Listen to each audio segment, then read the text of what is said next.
옆에 있는 분들 한번 인사 나누겠습니다. 고맙습니다. 고맙습니다. 감사합니다. 주님 안에서 사랑합니다. 주님 안에서 사랑합니다. 오늘은 제 1과 말씀 주겠습니다.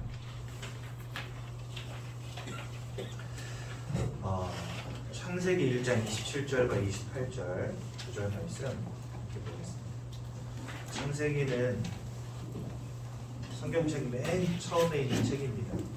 창세기 1장 27절 28절 말씀 보시겠습니다.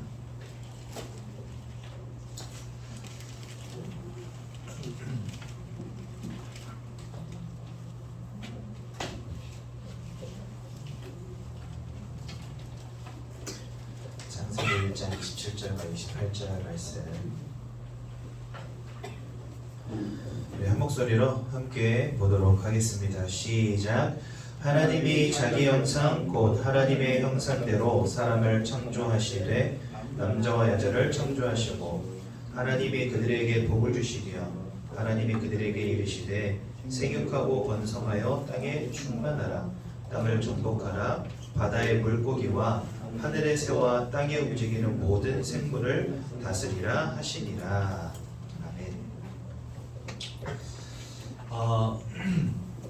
하나님은 이렇게 가끔 인터넷이나 이런 데 보면요, 그런 기사들 가끔 올라와요. 예를 들어서 노아의 방주를 본 사람들이 있다.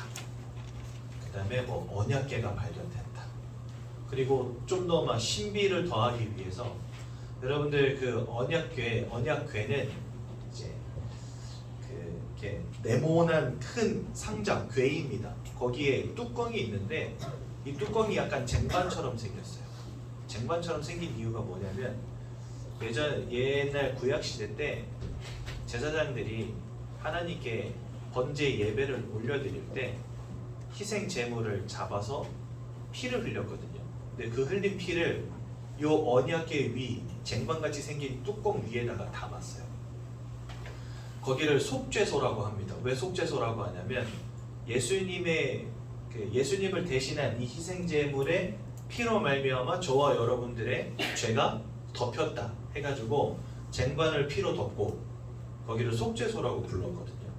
근데 이 언약궤가 사라졌는데 어디 있는지 아무도 모르거든요. 근데 언약궤를 보고 찾았다는 사람들의 기사들이 막 나옵니다.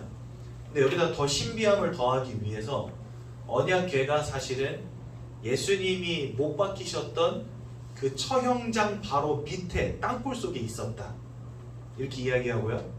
그리고 예수님이 십자가 못 박혀 죽으시면서 그때 흘렸던 피가 그 나무 십자가를 타고 땅 틈으로 흘러서 언약궤 위에 속죄소 위에 예수님의 피가 떨어져가지고 그 속죄소를 예수님의 피로 덮었는데 언약궤를 찾고 보니까 2000년 전에 돌아가셨던 예수님의 피가 아직도 생생히 살아있더라. 뭐 이런 기사들. 참 그런 거 쓴 사람들 보면 가서 뒤통수 한 대씩 후려 때려주고 싶은데, 여러분 사실 언약궤 백날 찾아다녀봐야 찾을 수 없을 겁니다. 그리고 방주 아무리 찾아봐야 찾을 수 없을 겁니다. 왜냐면은요, 있으면 독이 돼요. 그런 것들이. 왜 독이 되냐? 아마도 수많은 사람들이 그것을 우상화할 겁니다. 예수에 집중해야 되는데 자꾸만 언약궤, 야 이거 진짜 이 성스러운 물건 막 이러면서 사람들 따라다닙니다. 그래서 하나님은 그러한 것들을 꽁꽁 감춰두시든지 아니면 없애버리셨어요. 그런데 딱 하나, 뭐 언약궤도 사라지고 방주도 어디 있는지 모르고 아라랏산에 걸렸다고 보면 성경에 나와 있거든요. 방주가 전 세계를 덮었던 홍수의 물이 사라지면서 한 산에 걸렸는데 그 산의 이름이 아라랏산입니다. 근데 여러분, 아라랏산이 실제 있는 산일까요? 없는 산일까요? 있어요. 네, 저 터키에 가면 아라랏산이라고 있어요. 그리고 그쪽에서 아주 오랜 세월, 오래전부터 살아왔던 그 지역, 누구라고 하죠? 원주민들은 그 아라랏산을 모세의 산 혹은 방주의 산이라고 부른대요. 그러니까 신빙성이 있는 거죠. 그 산에 걸렸다는 하나님 말씀 자체가. 근데 지금까지 방주가 발견됐을까요? 안 됐을까요? 안 됐어요. 사람들은 거기가 이제 아라라산이 굉장히 높기 때문에 만년설로 덮여 있어요. 굉장히 두꺼운 얼음으로 덮여 있어요.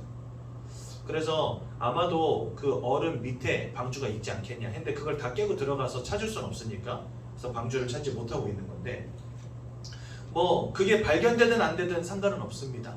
왜냐하면 언약궤가 중요한 것도 아니고 방주가 중요한 것도 아니에요. 발견되면 참 중요한 발견이겠지만 별로 의미 없습니다. 여러분 언약궤 옆에 끼고 산다고 해서 우리가 구원받는 거 아니고요. 그 방주의 잔해 속으로 들어간다고 구원받는 건 절대 아닙니다. 그거 있어도 그만 없어도 그만인 것들이에요. 그런데 하나님은 다른 것은 다 없어지고 다 사라졌는데 딱 한 가지는 남기셨어요. 그게 뭐냐? 바로 성경입니다. 그렇다면 하나님은 이 성경을 왜 남기셨을까요? 요한복음 1장 1절에 보면 태초에 말씀이 계시니라 이렇게 말씀하시는데요. 그 말씀이 곧 하나님이시니라 이렇게 되어 있어요. 이 성경 말씀이 곧 누구시라고요? 하나님. 그래서 여러분 하나님의 말씀인 성경은 없어질 수 없는 거예요. 언약궤도 사라지고 방주도 사라지지만 하나님의 말씀은 남아 있습니다. 왜요? 말씀 자체가 하나님이십니다. 그리고요 말씀이면 충분하기 때문에 하나님은 성경 외에 아무것도 남기지 않으셨어요. 무슨 말인지 이해가 되시죠? 그래서 우리는 성경을 묵상하고 성경을 배우고 성경에서 예수 그리스도의 진리를 알아가는 것에 집중해야 되는 것입니다. 성경이 하나님의 말씀이기 때문에 또 그 말씀이신 그 말씀이 곧 하나님이시기 때문에 그리고 요한복음 1장 14절은 뭐라고 말씀하시냐? 그 말씀이 육신이 되어 우리 가운데 거하시니 이렇게 되어 있습니다. 말씀이신 하나님이 육신을 입고 이 땅에 오신 이가 바로 누구십니까? 네, 그분이 바로 예수님이십니다. 말씀 자체가 하나님이시고 그 말씀이신 하나님이 사람의 몸을 입고 이 땅에 오신 사건이 2000년 전에 일어났잖아요. 처녀 마리아를 통해서 성령으로 있게 되셔서 이 땅에 오셨단 말이죠. 그래서 그분이 바로 누구십니까? 네, 바로 예수님이십니다. 영이신 하나님이 지금도 살아계시는데 그 하나님이 곧 말씀이요. 우리를 구원하시기 위해서 오신 예수님은 그 말씀이신 하나님이 육신을 입고 이 땅에 오신 것이다라고 성경은 우리에게 밝히신다는 거죠. 그래서요 언약궤를 집에다가 모셔다 놓고 산다고 해서 구원받는 것도 아니고 방주 안으로 뭐 방주의 잔에 뭐 얼음 밑에 있으니까 그 원형 그대로 유지되어 있을 수도 있어요. 그렇죠? 방주문 열고 들어간다고 해서 구원받는 것도 아닙니다. 하지만 하나님의 말씀을 잃어버리면 우리는 살 수 없습니다. 하나님의 말씀을 통해서만 우리가 구원받을 수 있어요. 그래서 하나님은요 다른 것은 다 없어져도 돼. 별로 의미 없으니까. 하지만 하나님의 말씀은 사라지면 안 되는 거잖아요. 그래서 하나님은 이 성경을 우리에게 남기신 것입니다. 그래서요 이 성경은 곧 뭘 말씀하시냐? 하나님이 누구신지를 우리에게 말씀하시고 예수님이 누구신지를 우리에게 말씀하십니다. 그렇죠? 그래서 오직 성경을 통해서만 누구를 알 수 있냐? 이 예수님을 알 수가 있는 거예요. 세상이 말하는 예수 말고요. 세상은 뭐라고 말합니까? 줄인 자를 먹이시고 병든 자를 고치신 아주 뛰어난 아주 성인 군자 중에 하나. 그게 바로 예수님이잖아요. 그렇죠? 그래서 예수님의 이름이 4대 성인에 들어가 있다니까요. 여러분 예수님이 어떻게 4대 성인 중에 한 명입니까? 그분은 인류의 죄를 용서하시고 우리를 구원하시기 위해 이 땅에 오신 하나님이신데 4대 성인 중에 나왔다니까요. 세상의 눈으로 바라볼 때 예수님은 못 먹는 자들을 먹이시고 병든 자를 고치시고 돌보시고 약한 자를 돌본 아주 훌륭한 성인 중에 한 명이에요. 그건 세상이 보는 눈이죠. 하지만 우리는 성경이 말씀하시는 예수님이 누군지를 정확히 알아야 된다는 거죠.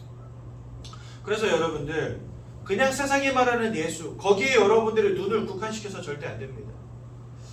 특히나 하나님은 영이시란 말이죠. 영적 존재시란 말이죠. 영적 존재라는 말은 영적 세계도 존재하고 있다는 말과 같습니다. 그렇지 않습니까? 하나님이 계시다는 것은 영적인 세계가 있다는 걸 의미하는 거예요. 그래서 성경을 통해서 영적 사실과 영적 세계와 예수 그리스도를 이해하는 게 굉장히 중요한데 이거는 세상의 지식으로는 절대 불가능한 것이죠. 그래서 여러분들 성경은 곧 하나님이십니다. 그리고 그 말씀이신 하나님이 육신을 입고 이 땅에 오신 이가 바로 예수님이십니다. 이 사실을 꼭 기억하시고 진짜 성경을 읽고 배우는 일에 여러분들은 진짜 집중하셔야 됩니다. 그런 의미로 볼 때 예배만큼 인생에서 중요한 시간이 없는 것 같아요. 우리 새가족 성도님들은 특히나 예배 절대 빠지지 마시고 기회가 되신다고 하면 수요 예배도 오시고 금요철에도 오시고 희한하게 여러분 새가족 성도님들을 더 많이 배우고 더 많이 알아야 되는데 예배 잘 나오시는 분들은 장로님들, 안수집사님들, 권사님들 이런 분들이 예배를 잘 나오고 새가족 성도님들은 그냥 주일날만 가면 되고 이러면서 주일날만 갑니다. 여러분들 그거 아세요 혹시? 지금 저희 집에서 막내가 크고 있거든요. 이제 다음 달이면 만으로 2살 됩니다. 그러니 뭐 지금까지 엄마를 얼마나 괴롭혔겠어요? 새벽마다 일어나서 젖달라고 울고. 애기들은요 하루에 5개, 6개, 7개, 8개 먹습니다. 왜 그런지 아세요? 잘 먹어야 돼요. 쑥쑥 흘러요. 그 우리 성도님들은 편식이 너무 심한 것 같아요. 새가족 성도님들 1인 1식 간헐적 단식하고 계신 것 같아요. 많이 먹어야 돼요 여러분들. 진짜 기회가 되면 성경도 읽고 기회가 되면 말씀도 듣고 기회가 되면 예배도 드리고 장로님들, 양수집사님들, 권사님들 이런 분들 이미 다 컸어요. 이분들이 간헐적 단식 하셔야 돼요 사실은. 그죠? 근데 애기는 진짜 저 같은 사람이 간헐적 단식 해야 되는데 저는 이미 컸는데 은율이보다 더 먹어. 그러면 되겠습니까? 안 되겠죠. 물론 우리 장로님들 예배 안 드려야 된다 그 말은 아니고 다 예배 오셔야죠. 근데 우리 새가족 성도님들은 착각하시는 게 있더라고요. 일주일에 한 번 예배 교회 가면 됐지 뭘 그렇게 맨날 드려 이러면서. 그렇죠? 아닙니다 여러분. 예배는 진짜 여러분들 인생 속에서 절대로 놓치면 안 되는 시간이에요. 말씀은 여러분들이 생명과 같이 들어야 되는 것입니다. 그래서요 기회만 되신다면 수요 예배도 오시고 금요철에도 오십시오. 그러면서 계속 예배 드리시고 말씀 들으시고 지역에 이제 나를 인도해 주신 분들 그 교구나 지역에 보면은 주중에도 같이 모여서 예배하고 포럼하는 시간이 또 있습니다. 그런데도 한 번씩 가보시고 여러분들 계속해서 말씀 듣고 또 예배 드리셔야 됩니다. 진짜 성경에 하나님 자신이 맞다고 한다면 그렇죠? 그 말씀이 육신이 되어 오신 이가 예수가 맞다고 한다면 우리는 이 성경을 계속해서 듣고 읽고 은혜 받을 이유가 있다는 거죠. 이게 오늘 강단 말씀의 핵심입니다. 그래서 우리는 성경을 통해서 예수를 배워야 한다라는 것을 오늘 말씀을 통해서 주셨습니다.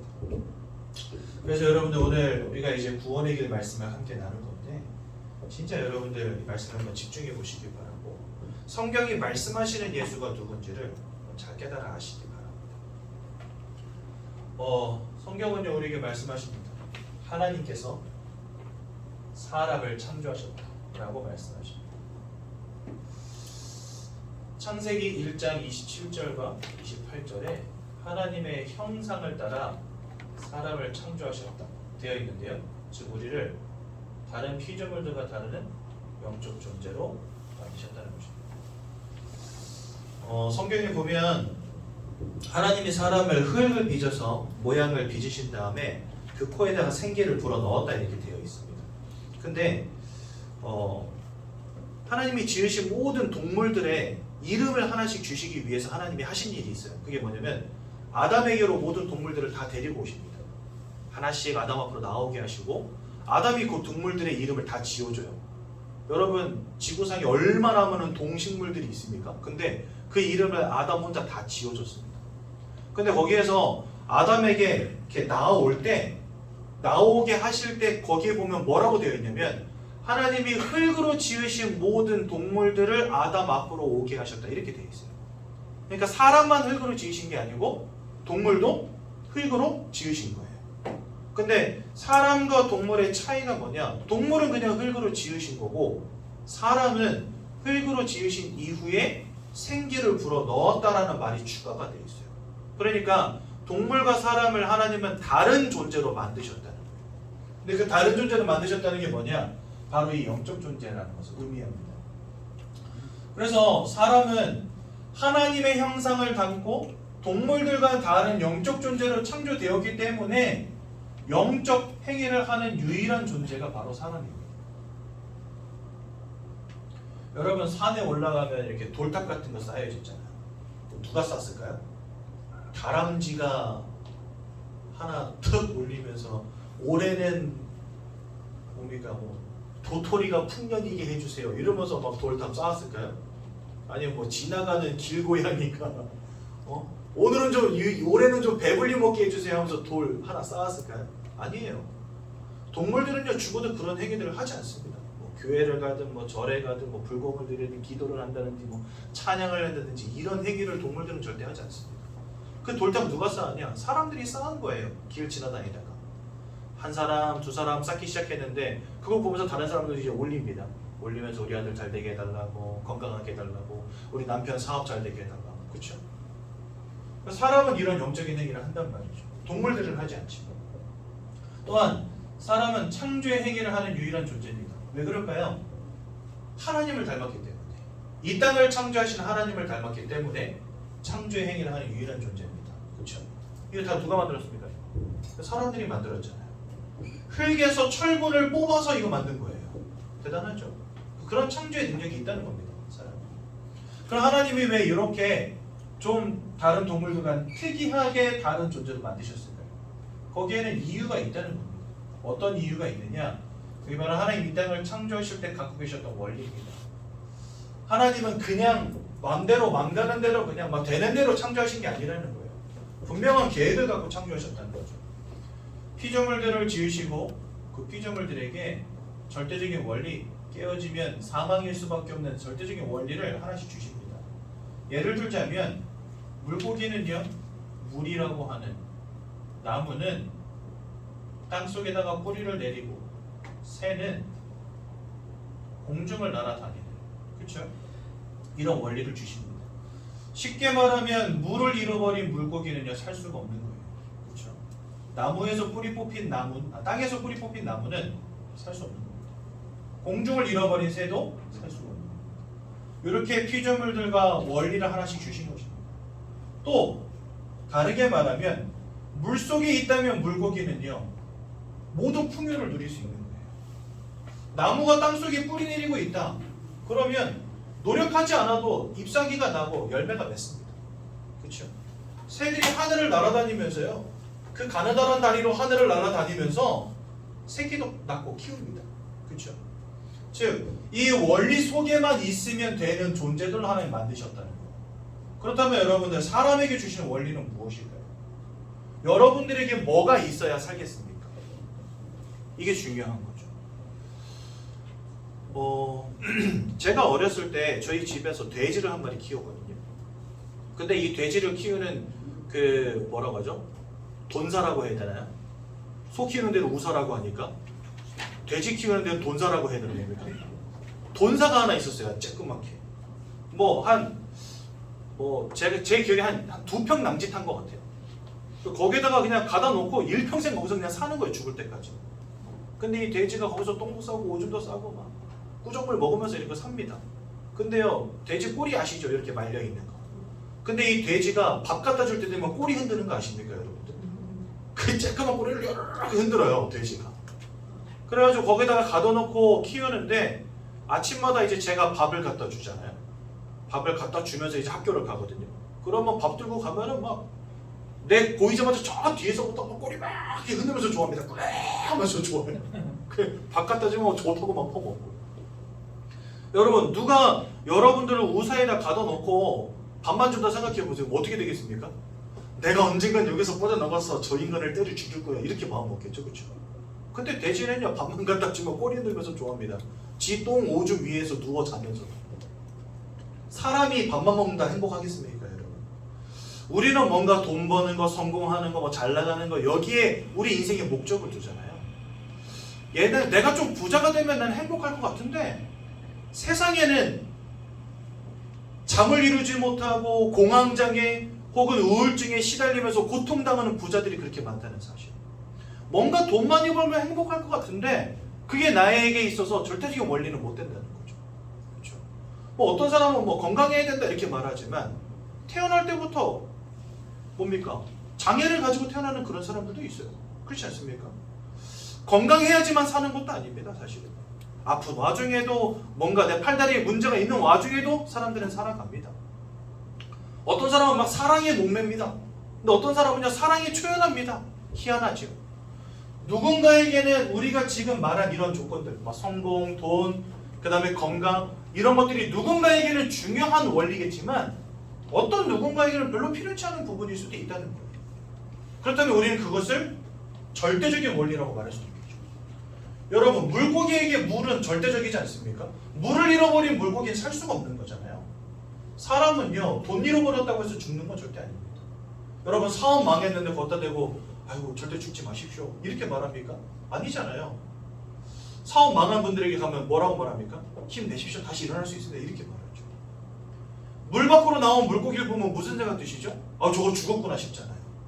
근데 사업 망한 사람 본다고 해서 아이고 저거 죽었구나 싶습니까 여러분? 아니죠. 아, 좀 어려우시겠다 좀 힘드시겠다 하지만 뭐 노력하시면 다시 일어나실 수 있겠죠 이렇게 말하지 사업 망한 사람 보면서 어떡하나 저거 죽었네 이렇게 생각합니까 여러분? 그 말은 돈이 우리에게 절대적 원리가 아니라는 거죠. 어느 날 뭐 이렇게 좀 크게 다쳤다 몸이 그럼 아이고 저거 죽었다 싶습니까? 아니죠. 의료진들이 노력하고 그 다음에 저 사람이 좀 뭔가 의지를 가지고 도전하면 살아날 수 있다 라고 하는 생각을 하죠. 하지만 뿌리 뽑힌 나무를 보면 어떤 생각이 듭니까? 아이고 저거 말라 죽었구나 이제 그런 생각 들지 않으십니까? 물 밖에 있는 물고기를 보십시오. 아 저건 죽었구나 싶죠. 즉 물을 잃어버렸다라고 하는 것은 물고기에게 있어서 모든 것을 잃어버린 것과 마찬가지입니다. 근데 사람에게는요 돈이 참 중요하고 건강도 중요하지만 그게 우리의 모두가 아니라는 거죠. 그래서 우리는 그것을 절대적인 원리로 보지 않습니다. 중요한 것은 하나님이 물고기를 지으실 때 주시는 원리가 뭐냐 이게 중요한 거고 나무를 지으실 때 주시는 원리가 뭐냐 이게 중요한 겁니다. 그렇다면 사람을 지으실 때 사람에게 주시는 원리는 뭐냐 하는 거죠. 내가 생각할 때 나에게 중요한 거 말고 하나님이 처음부터 우리에게 주신 게 있다는 겁니다. 그게 뭐냐? 바로 하나님을 알고 하나님과 함께하는 축복 가운데 있어야 된다는 겁니다. 이게 성경이 말씀하시는 하나님이 우리에게 주신 원리예요. 그러니까 하나님이 영이시기 때문에 내가 영적 존재가 아니고서는 하나님 알 수가 없는 겁니다. 그래서 하나님이 사람에게만 하나님을 알 수 있도록 영적 존재로 지으신 것이고 형상을 주어서 지으신 것이고 영혼을 주신 것입니다. 그래서 여러분들 사람은 마음과 생각, 육신만 가진 존재가 아니라 영혼을 가진 존재라는 사실. 처음부터 이렇게 우리를 지으셨다는 거예요. 그런데 어느 날 아주 중요한 근본적인 문제가 벌어지고 맙니다. 어떤 문제냐? 성경은 하나님을 대적하여 타락한 영적 존재가 있다고 가르치시는데 그 녀석의 이름이 바로 사단입니다. 이 사단이 하나님이 처음 지으신 사람, 즉 이 원리 속에서 지은 첫사람 아담과 하와를 속여서 하나님이 따먹지 말란 선악과를 따먹는 원죄를 범하게 만들어버립니다. 그 결과로 하나님과 함께 되는 인생이 하나님을 떠나는 문제 가운데 빠지게 됩니다. 마치 물고기가 물을 잃어버린 것 같은 문제가 인생에게 벌어진 거예요. 나무가 땅에서 뿌리 뽑힌 것 같은 문제가 인간에게 벌어진 거예요. 그래서 우리는 이걸 뭐라고 하냐면 근본적인 문제라고 합니다. 여러분 인생을 살아가다 보면 많은 문제가 와요. 경제적인 어려움도 오고 막 건강의 문제도 오고 그렇죠. 저 지금 딱 제 나이에 제 등치 딱 보시면 생각나는 질병이 있으실 거예요. 뭐 생각나세요? 당뇨, 고혈압, 고지혈증. 그 세 개가 저에게 다 왔거든요. 너무 열심히 보고 운동을 안 하고 막 밤마다 야식 먹고 이랬더니 당뇨, 고지혈, 고혈압 세 개가 저한테 왔어요.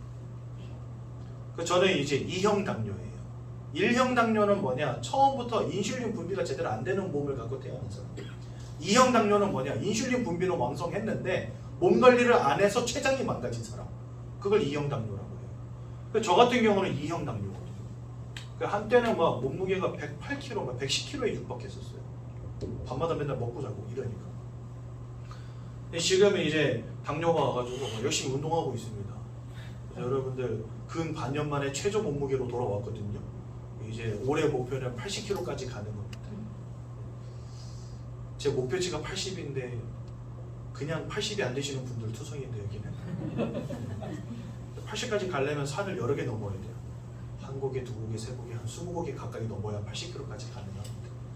그래서 지금 이렇게 막 질병의 문제 막 와 있단 말이죠. 사람들 살아가다 보면 뭐 이런저런 문제들이 옵니다. 그렇죠? 그런데 그게 사실은 우리 인생의 근본적인 문제는 아니라는 거예요.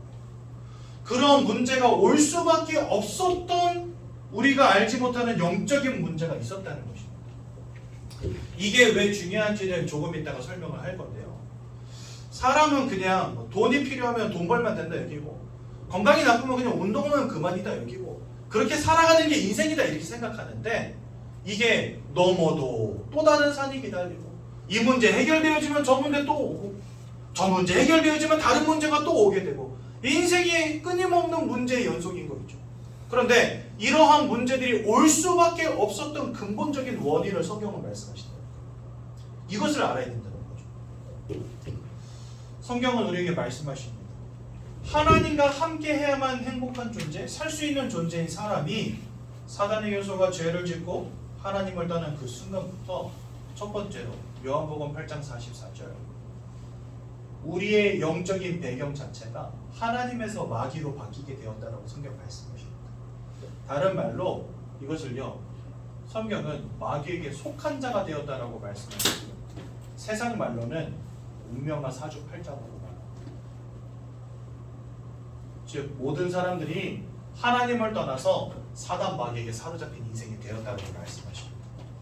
이게 왜 중요한 문제냐면요, 사람은 영혼을 가진 존재요, 마음을 가진 존재요, 육신을 가진 존재입니다. 그런데 사람이 마음이 무너지면 육신이 병든 거 아시죠? 자녀를 먼저 떠나보낸 부모님들이 시름시름 앓다가 돌아가시는 경우도 있습니다. 그 뭘 말하냐면 마음이 무너지면 육신이 병든다는 증거예요. 그 말은요, 이 마음과 육신을 뗄래야 뗄 수 없습니다. 우리는 뭐 마음 집에다 두고 오실 수 있습니까 여러분? 아니에요. 육신과 마음이 유기적으로 혼합된 존재가 사람입니다. 여러분, 마음이 어디 있습니까? 어떤 사람은 뇌에 있다고 하고 어떤 사람은 가슴에 있다고 합니다. 어디 있습니까 마음? 어디 있는지 몰라요. 그냥 마음이 나고 그 마음과 육신이 그냥 혼합되어 있는 존재가 사람입니다. 여기 있는지 머리에 있는지 몰라요. 하지만 마음이라는 걸 우리 갖고 있잖아요. 근데 그 마음이 어디에 영향을 주냐? 육신에 영향을 준다니까요. 그게 바로 사람이란 존재입니다. 그렇죠? 그런데 사람은 마음과 육신만 가진 존재가 아니라 이 영혼을 가진 존재란 말이죠. 영혼의 배경에 누가 계시느냐 하는 것이 중요합니다. 근데 여러분, 여기서 중요한 게 하나만 더 설명드리자면, 영혼이라고 하는데 이건 사실은요, 영이라는 단어와 혼이라는 단어가 혼합된 글자입니다. 그러면 이 혼은 뭐냐? 우리가 흔히 말하는 내가 우리에게 원래부터 주어진 것, 그것이 바로 혼입니다. 영혼이라고 할 때 이 영은 하나님과 같은, 그 다음에 사단과 같은 영적 존재들을 말하고요. 이 혼은 우리에게 주어진, 뭐라고 설명해야 되죠? 뭐라고 해야 되죠 이건? 아무튼 그렇습니다. 우리는 혼을 가진 존재들인데 그 혼에 하나님이라고 하는 영적 존재가 함께 하시든, 혹은 사단이라고 하는 하나님을 대적한 영적 존재가 함께 하든 해서 우리는 이러한 영적인 배경을 가진 영혼을 가진 존재라는 거예요. 우리는 그냥 혼을 가진 존재인데 거기에 하나님의 영 혹은 사단의 영이 함께 거하는 존재가 바로 사람이라는 거예요. 그래서 영혼이라는 말을 쓰는 거예요. 그래서 이 영과 혼은 영어 단어가 따로 있습니다. 영은 스피릿이라고 하고요, 혼은 soul이라고 합니다. 우리 어르신들도 soul이라는 말은 들어보신 적이 있을 거예요. 당신은 나의 영혼의 동반자, 이렇게 이야기하잖아요. 그때 soulmate라는 단어를 쓰거든요. 그래서 영은 spirit이라고 하고 혼은 soul이라고 합니다. 영혼은 이 spirit과 soul이 합쳐진 단어입니다. 무슨 말인지 이해가 되시죠? 그래서 우리는 이 혼을 가진 존재인데 여기에 하나님의 영이 함께 하시냐, 사단의 영이 함께 하냐, 이것이 되게 중요한 문제라는 거예요. 인생은. 그래서 원래는 하나님이 함께 하시는 영적 존재로 창조되었는데 하나님을 잃어버린 순간부터 마귀에게 속한 자, 마귀의 배경을 가진 자가 되었다는 겁니다. 우리 인생이. 그런데 여러분 보십시오. 마음이 무너지면 그것이 육신을 무너뜨리는 것처럼 우리 영혼의 어떤 배경을 갖고 있느냐가 우리 마음을 또 우리 육신을 영향을 준다는 겁니다. 이게 굉장히 중요한 원리거든요. 그래서 여러분들 올바른 복음을 알고 우리 인생을 축복하시는 이 하나님을 만나는 게 그래서 중요한 겁니다. 왜냐하면 성경은 이 마귀에 대해서 뭐라고 말씀하시냐? 요한복음 8장 44절은 거짓말장이라고 말씀하시고요. 또한 살인자라고 말씀하시고, 요한복음 10장 10절은 도적이라고 말씀하시고, 이 녀석의 이유와 목적은 모든 것을 빼앗고 죽이고 멸망시키려는 것 외에는 없다라고 말씀하십니다. 그러니 이런 영적 존재가 우리 영혼의 배경 속에 있다 어떻게 되겠습니까? 이러한 영적 배경 속에 사로잡힌 상태를 운명과 사주팔자라고 하는 것입니다. 무슨 말인지 이해가 되시길 바랍니다. 계시록 12장 9절은 뭐라고 말씀하시냐? 천하를 꿰는 자라고 되어 있습니다. 꿰는 자가 누굽니까? 사기친다는 거예요. 속이는 자라는 거예요. 그 모든 사람들을 속여서 넘어지게 하고 빼앗고 죽이고 멸망시키려는 영적 존재가 바로 이 사단이라는 겁니다. 하나님을 잃어버린 순간부터 이 녀석이 우리 영혼의 배경이 되었다는 거예요. 그러니 여러분, 그러면서 우리가 이제 마귀에게 속한 자로, 마귀에게 사로잡힌 자로 이 땅을 살아가면서 마귀가 원하는 대로 우상 숭배하며 살아갈 수밖에 없게 되었다고 말씀하십니다. 그래서 여러분들 참 신기합니다. 너무나 많은 사람들이 우상 숭배하는 사람입니다. 우리나라 대표적으로 뭐 하죠? 제사도 지내고 고사도 지내고. 여러분, 돼지머리 삶아서 놓고 절하면 진짜 불행이 막아지고 축복이 오겠습니다. 돼지머리는 그냥 장에 찍어서 먹으면 돼요. 먹으라고 주신 건데 자꾸 상에다 올려놓고 절한다니까요, 사람들. 여러분, 진짜 제사상 차리면 부모님이 와서 그거 드시고 가십니까? 오늘 할 얘기가 너무 많은데 다 못하는 게 정말 아쉽네요. 여러분들, 만약에 제사가 효도라고 한다면 1년 365일 하루 3끼씩 차리시는 분은 제가 효도로 인정하겠습니다. 근데 1년에 한 번, 딱 한 번 제사상 차려놓고 그 앞에서 절 한 번 하는 게 효도라고 말합니다, 사람들은. 그리고 그거 안 하면 애미도 없는 자식이라고 말합니다. 진짜 그렇습니까? 그때 여러분들 제사 지내는 분들 무슨 마음으로 제사 지내죠? 아이고, 부모님 너무나 사랑합니다. 진짜 보고 싶습니다. 한 끼 맛있게 드십시오. 이렇게 하면서 제사 지냅니까? 아니잖아요, 솔직히 말하자면. 그거 안 하면 뭐 할까봐 합니까? 내 다리 몽둥이 부러질까봐, 내 인생 절단 날까봐 하고 있거든요. 그거는요, 더 이상 효도가 아닌 거죠. 그게 바로 종교지. 그렇지 않습니까? 너무나 많은 사람들이 이 제사, 효도라는 명목으로 우상숭배하고 있거든요. 그럼 왜 기독교에서는 제사 지내지 말라고 말합니까? 효도하지 말라는 말입니까, 그게? 아니죠. 여러분들 진짜 부모님들 살아계실 때 잘 하십시오. 부모님들 진짜 용돈도 좀 두둑히 드리고 맛있는 것도 좀 많이 사드리고, 돌아가신 다음에 불효자는 옵니다 하면서 1년에 한 번씩 제사상 차리는 게 그게 효도입니까? 절대 그렇지 않다는 거죠. 특히나 우상숭배를 성경은 뭐라고 말씀하시냐? 고린도전서 10장 20절에 보니까 이방인이 하는 제사는 귀신과 교제하는 것이니라. 저희는 그렇기 때문에 우상숭배하지 못하게 하는 것입니다. 막 제사상 차려놓고 거기서 비는 행위, 고사상 차려놓고 절하는 행위 하지 말라 하는 데는 이유가 있는 것입니다. 왜냐하면 그곳에 영적 존재들이 역사하기 때문에 그렇습니다. 참 신기하죠. 저희 집은요, 1년에 10번씩 제사 지내던 그런 집이었어요. 저희 할아버지는요, 제사 지낼 때 입는 옷이 따로 있었어요. 머리에다 쓰는 갓 같은 게 있었다니까, 집에. 이렇게 그 왜 대간집 마님들 쓰는 것처럼 이렇게 막 이렇게 생긴 거 있잖아요. 이렇게 생긴 거 있잖아요. 이게 집에 있었다니까요. 그래가지고 제사 때마다 저걸 쓰고 하셨어요. 그리고 옷도 상복 아닌데 되게 특이한 한복이 있었어요. 이렇게 좀 그 진한 황토색빛 나는 그런 한복이었어요. 그거를 다려놓고 어머니가 한 달에 한 번씩 꺼내서 엄청 정성스럽게 다려요. 왜냐면 1년에 10번씩 제사 지내니까 한 달에 한 번씩은 다려야 되잖아요. 다려서 이렇게 딱 이쁘게 걸어놓고, 그 다음에 그 사각 같은 거 그 위쪽에다 딱 모셔놓고, 그래서 1년에 한 번씩, 한 달에 한 번씩 할아버지가 이거 쓰고 그거 입고 그 다음에 제사 지냈다니까요.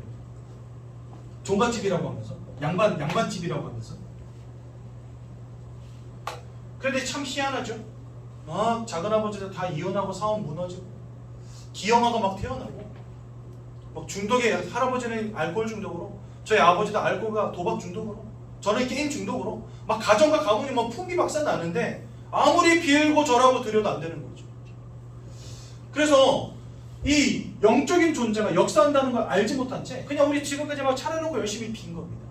근데 성경은 우리에게 밝히 말씀하시는 거죠. 그 배후에 귀신이 역사하고 있습니다. 그래서 우리는 우상 숭배하지 말라고 가르칩니다. 효도하지 말라는 말이 아니잖아요. 그렇죠? 이 영적 존재들, 귀신들은 누굽니까? 바로 사단을 따르는 영적 존재들이라고 성경 말씀하십니다.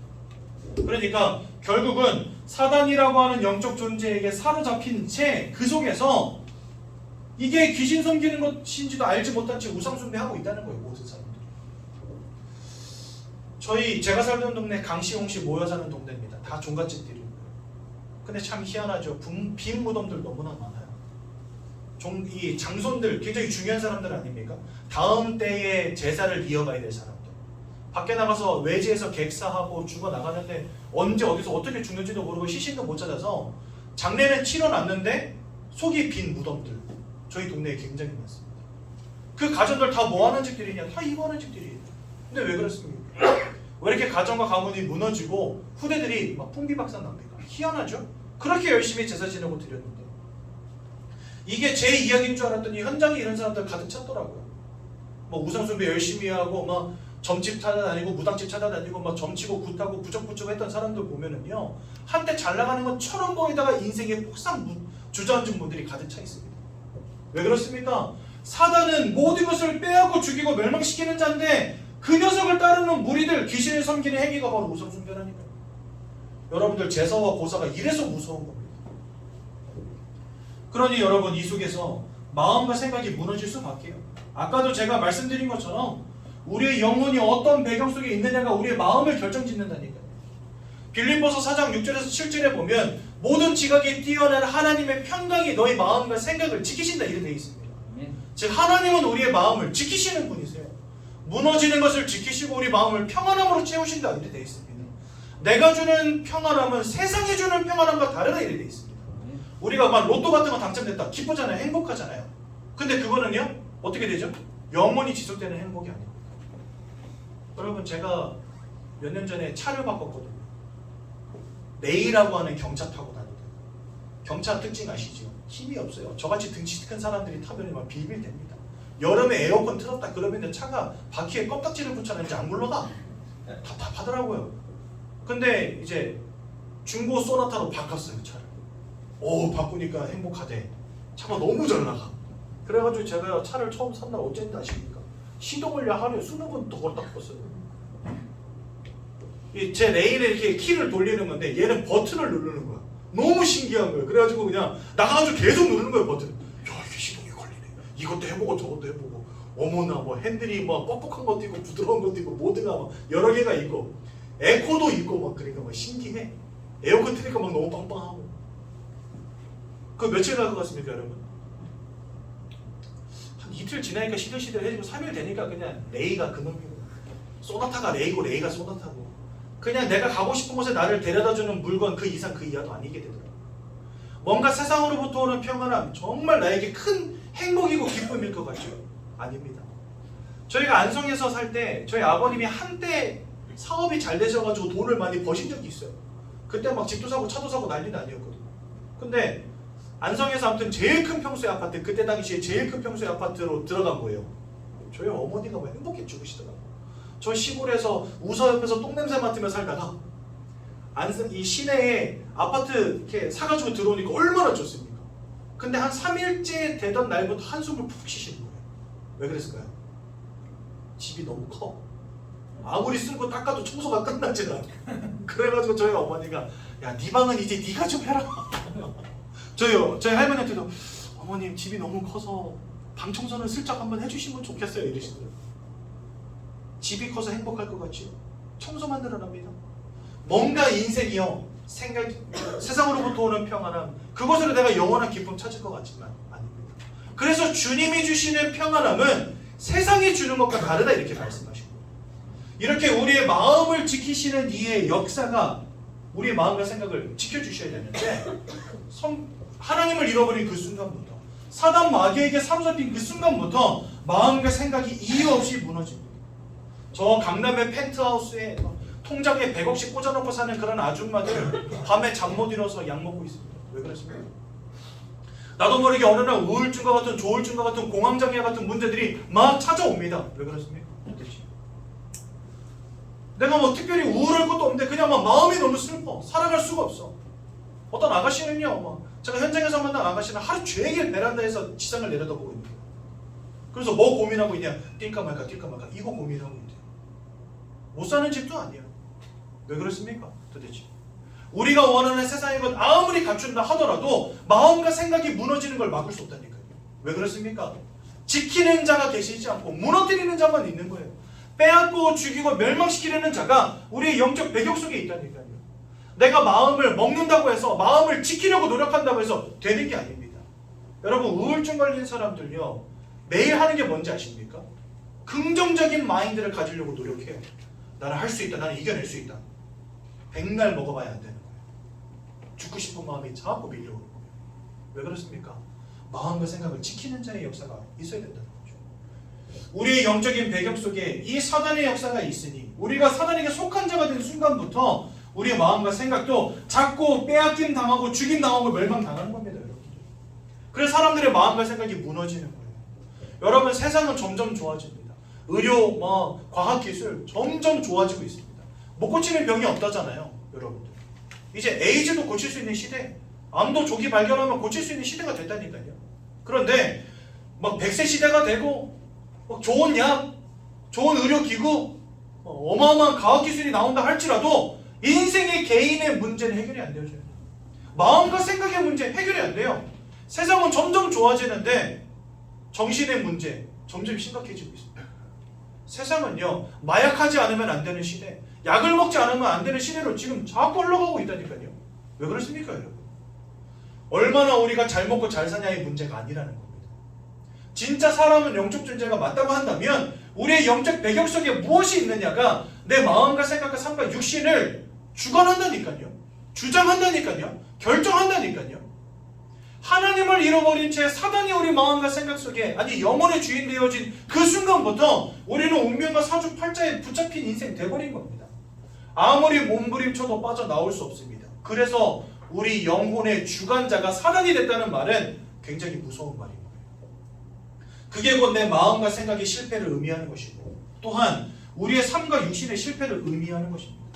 내가 아무리 착하게 열심히 최선을 다해서 살아도 안 되어지는 문제가 지속되어지는 인생. 누구는 망하고 싶어 망합니까, 여러분? 이 세상에 이혼하려고 결혼하는 사람이 있습니까? 나는 40세 때 큰 병 만나서 죽을 거야 이런 사람이 있습니까? 아무도 없어요. 다 그냥 건강하게 행복하게 잘 살고 싶지. 근데 마음처럼 되어지지 않는 게 인생 아닙니까?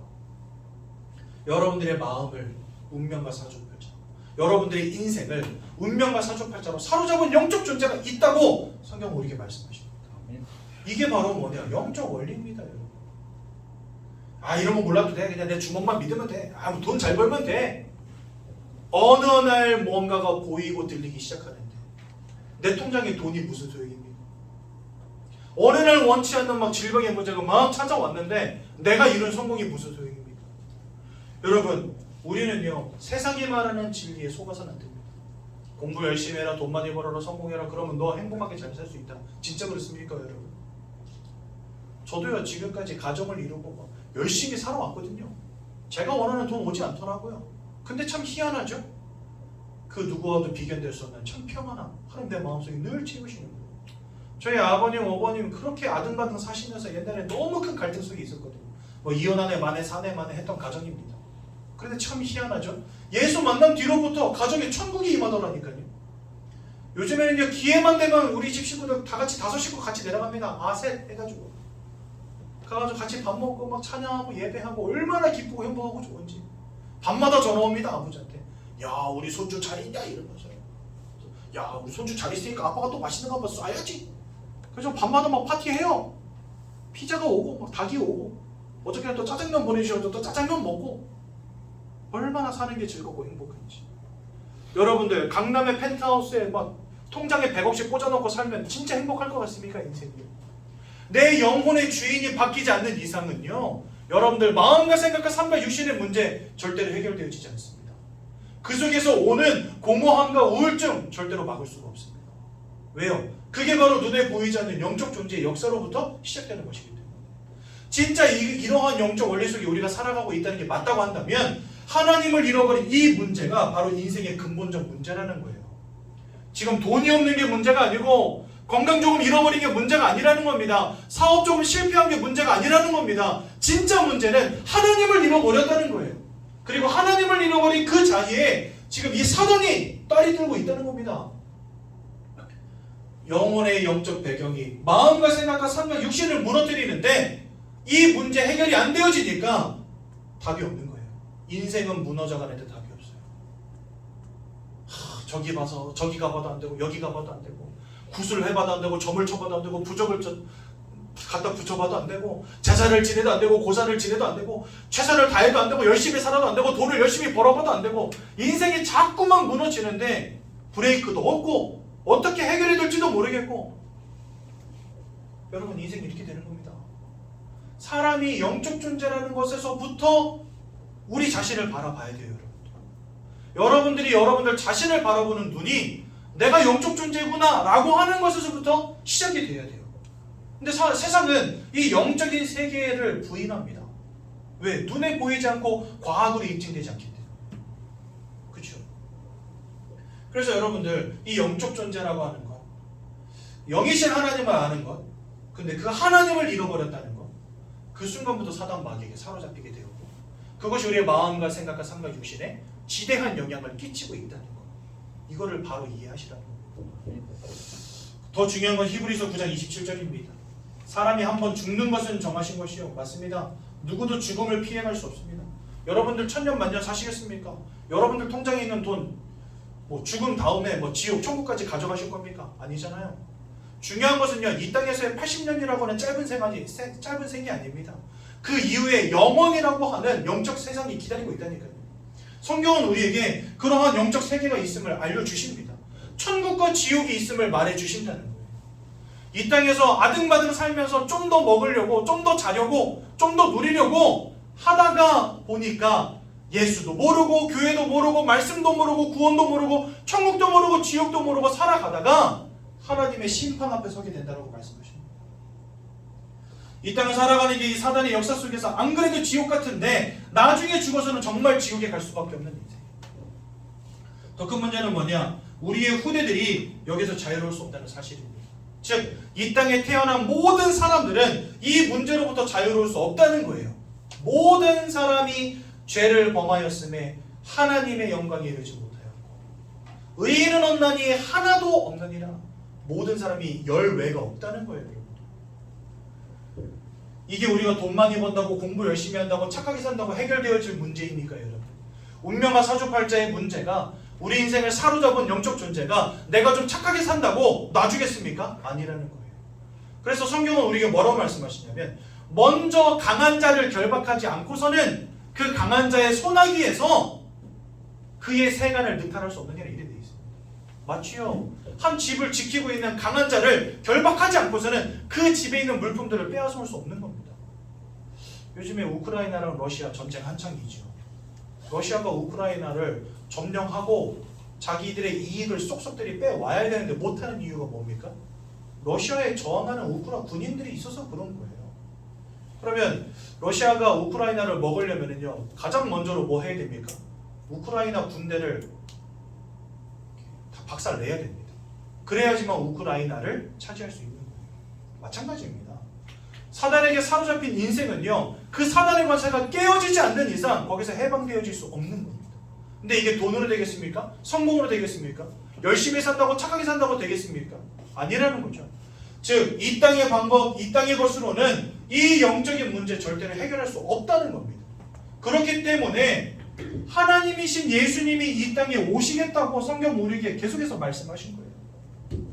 내가 사단의 권세로부터 해방되어서 저 천국에 이룰 수 있는 힘과 능력이 없기 때문에, 아니 이 땅에 방법이 없기 때문에 하나님이신 예수님이 직접 나에게 찾아와 주신 것입니다. 그래서 예수님이 이 땅에 오셔서 하신 세 가지 일이 있습니다. 요한일서 3장 8절에 보면 이렇게 되어 있습니다. 죄를 짓는 자마다 마귀에게 속하였나니 저는 처음부터 범죄함이니라. 하지만 하나님의 아들이 이 땅에 나타나신 것은, 즉 예수가 오신 것은 그 마귀가 하는 모든 일을 멸하기 위함이니라. 아멘. 그래서 예수님은요, 운명과 사주팔자의 권세로, 죄와 사망의 권세로 모든 사람들을 사로잡은 이 사단의 권세를 깨뜨려 버리신 유일한 구세주가 되시는 겁니다. 제가 예수님을 영접하고 나서 무당집을 찾아간 적이 있어요. 그래서 갔더니 생년월일을 말해달라는 거예요. 생년월일시를 말해달래요. 그래서 말해줬죠. 이게 아줌마가 막 이것저것 막 열심히 해보고 막 뭐 흔들기도 하고 막 방울도 흔들고 막 쌀도 풀고 막 이러는데 점괘가 안 나온다고 저한테 그러더라고요. 근데 여러분들, 예수 믿지 않는 사람들 이 점집 찾아가잖아요. 점괘가 나옵니다.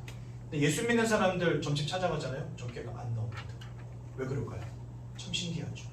점괘가 나올 수 있는 것은 우리가 운명과 사주팔자라는 것을 붙잡혀 있기 때문에 가능한 겁니다. 이것의 주관자가 누구냐? 마귀요, 귀신이기 때문에. 여러분, 점치는 사람들에겐 뭐가 임하여 있냐? 이 귀신의 세력들이 임하여 있습니다. 그러니까 여러분들이 미래를 보는 거예요. 왜요? 운명과 사주팔자라는 것을 붙잡혀 있기 때문에. 거기에서 해방되었다. 여러분들은 운명과 사주팔자와 상관없는 존재가 되는 겁니다. 그러므로 점집에 가도 점괘가 나오지 않습니다. 제가 안성에서 살 때 누구를 찾아갔었냐면 MBC 뉴스 데스크 앵커 하시던 남자분의 아내분이 신을 받고 안성에 와서 점집을 찾았어요. 굉장히 유명한 사람이죠. 그렇죠. 근데 아내가 신을 받으니까 이분이 퇴사를 하고 아내와 함께 안성에 내려와서 집을 지어가지고, 단독주택을 지어가지고 거기에다가 이제 점집을 차린 겁니다. 그래서 제가 청년 두 사람 데리고 딱 들어갔거든요. 그랬더니 이 아줌마가 저한테 그러더라고요. 세 분이 들어오시는데 십자가가 두 개가 들어오더래요. 왜 세 명인데 십자가가 두 개지? 했는데 아무튼 그래가지고 십자가가 딱 들어오더라는 거예요. 그래서 점을 쳐달라 그랬는데 점괘가 안 나온다고. 그래서 일단 먼저 나가라고 한 다음에 세 명인데 왜 십자가가 두 개입니까? 그랬더니 일단 아저씨 하나 십자가 밖에 나간 아가씨 둘 중에 하나 십자가. 근데 하나는 십자가가 아니래. 그 보니까 평소에 좀 헤매는 아가씨 하나였거든요. 그래가지고 그날로부터 데려가가지고 맨날 구원얘기를 해가지고 예수님 맨날 영접시키고 그랬었는데, 귀신 들린 사람들은 알아본다는 거죠. 뭘 알아보냐? 구원받은 사람의 영적 상태가 보인다는 겁니다. 하나님을 내가 만나고 하나님이 내 인생에, 즉 사단이 내 영적 배경 속에 있는 것과 하나님이 내 영적 배경 속에 있는 것을 귀신 들린 사람들은 알아본다는 거예요. 무슨 말인지 이해가 되시죠? 참 마음으로 이 땅에 오신 예수님만이 이 사단의 권세로부터 우리를 해방하고 하나님의 자녀 삼아주실 수 있다는 겁니다. 로마서 8장 1절에서 2절에 보니까 예수 안에 있는 자는 결코 정죄함이 없나니 더 이상 죄인이 아니라고 합니다. 죄와 사망의 법과 상관이 없는 인생이 되었다고 합니다. 왜냐하면 예수 안에 있는 생명의 성령의 법이 이 죄와 사망의 법에서 여러분들을 해방하기 때문입니다. 그래서 예수님은 우리의 죄악의 문제를 끝내신 참 제사장이 되시고, 요한복음 14장 6절에 보니까 내가 곧 길이요 진리요 생명이니 하나님을 잃어버린 우리가 예수를 통하지 않고는 하나님께로 갈 자가 없다, 이렇게 말씀하십니다. 즉 예수님은 하나님께로 나아갈 유일한 길 대신 참 선지자가 되십니다. 우리가 이와 같은 인생의 문제 가운데 빠질 수밖에 없었던 이 세 가지 근본의 문제가 왕 대신, 제사장 대신, 선지자 대신 예수를 통하여 십자가 위에서 예수님이 죽으실 때 완전히 해결되어진 것입니다. 그래서 우리는 그분을 누구라고 부르냐? 그리스도라고 부르는 겁니다. 그래서 예수 그리스도 하는 겁니다. 이 그리스도라는 말의 뜻이 뭐냐? 왕, 제사장, 선지자로 오셔서 십자가에서 피 흘려 죽으심으로 사단과 죄와 하나님 떠난 문제 가운데 빠져있던 우리를 구원하신 구원자라는 뜻을 갖고 있습니다. 예수를 믿고 마음이 영접할 때 하나님의 자녀가 되는 겁니다. 근데 여러분, 그냥 세상은 뭐라 말하냐? 예수님이 하나님의 아들이고 그 예수 믿으면 천국 간다, 이래 가르치지 않습니다. 천국은 죽어서 가는 건 맞지만 우리가 이 땅을 사는 동안에 하나님을 만나고 예수가 나와 함께 할 때 이 땅을 사는 동안에 이미 천국의 축복을 누리다가 천국 가는 것입니다. 아멘. 사람들은요, 이러한 영적인 세계를 알지 못해요. 그냥 예수 믿으면 천국 간다, 이것은 알지만 우리가 예수를 믿어야 될 이유 알지 못합니다. 예수를 만날 때 나의 영혼에 어떠한 변화가 생기는지 알지 못합니다. 이런 영적 배경이 바뀌어질 때 이것이 어떻게 내 마음과 생각과 삶과 육신에 영향을 끼치는지 알지 못합니다. 그래서 예수 이름의 가치를 몰라요, 세상은요. 성인 군자 4명 중에 1명이다 말아요. 그냥 예수 믿으면 천국 간다더라, 이렇게 말합니다. 아닙니다. 이 땅을 살아가는 동안에 예수를 만난다는 것은 이와 같은 인생의 문제로부터 해방되어진다는 것을 의미하는 것입니다. 얼마나 멋진 인생으로 바뀌어지는 것이겠습니까? 여러분도 오늘 그 예수를 만나시기 바랍니다. 방법은 한 가지입니다. 믿고 마음이 영접할 때 하나님의 자녀 되는 권세를 주신다고 되어 있습니다. 마음으로 믿을 때 의에 이르고 입으로 시인할 때 구원에 이른다라고 분명히 말씀하십니다. 이 자리에 계신 우리 귀한 사가족 성도님들, 우리 이 시간 저와 함께 예수님을 마음속에 영접하시기 바랍니다. 하나님의 자녀들은 놀라운 축복을 누리시기 바랍니다. 두 손을 모으시고 두 눈을 감으시고 제가 하는 기도를 따라서 함께 기도하시면 되겠습니다. 사랑의 하나님, 저는 죄인입니다. 저는 죄인입니다. 제가 왜 고통당하는지, 제가 왜 고통당하는지, 제가 왜 원치 않는 문제 당하는지 제가 왜 원치 않는 문제 당하는지 알지 못한 채 살아왔습니다. 알지 못한 채 살아왔습니다. 이것이 하나님 떠난 문제임을, 이것이 하나님 떠난 문제이고 죄와 저주의 결과임을, 죄와 저주의 결과이며 사단에게 사로잡힌 결과임을 사단에게 사로잡힌 결과이며 깨닫게 되었습니다. 깨닫게 되었습니다. 이런 저를 구원하시기 위하여 이런 저를 구원하시기 위하여 예수님께서 이 땅에 오셔서 예수님께서 이 땅에 오셔서 십자가에 못 박혀 돌아가심으로 십자가에 못 박혀 돌아가시고 저를 위한 구원을 완성하신 저를 위하여 구원을 완성하신 그리스도가 되신 것을 믿고 그리스도가 되신 것을 믿고 제 마음속에 영접합니다. 제 마음속에 영접합니다. 제 마음속에 지금 이 시간 들어오셔서 제 마음속에 지금 이 시간 들어오셔서 저와 함께 해주시고 저와 함께 해주시고 저를 하나님 자녀 삼아 주옵소서. 저를 하나님 자녀 삼아 주옵소서. 예수님의 이름으로 기도드렸습니다. 예수님의 이름으로 기도드렸습니다. 아멘. 제가 한번 기도하고 말씀 마치겠습니다. 하나님 은혜 감사합니다. 예수가 그리스도라는 이 놀라운 복음의 비밀을 일평생 내 마음속에 잘 간직하게 도와주셔서 이제는 사단의 역사와 상관이 없는 인생으로 하나님의 축복이 함께하는 하나님의 자녀로 이 땅 가운데에서 승리하게 하여 주옵소서. 아멘. 예수님의 이름으로 기도드렸습니다. 아멘. 아멘. 오늘 수료하신 성도님이 두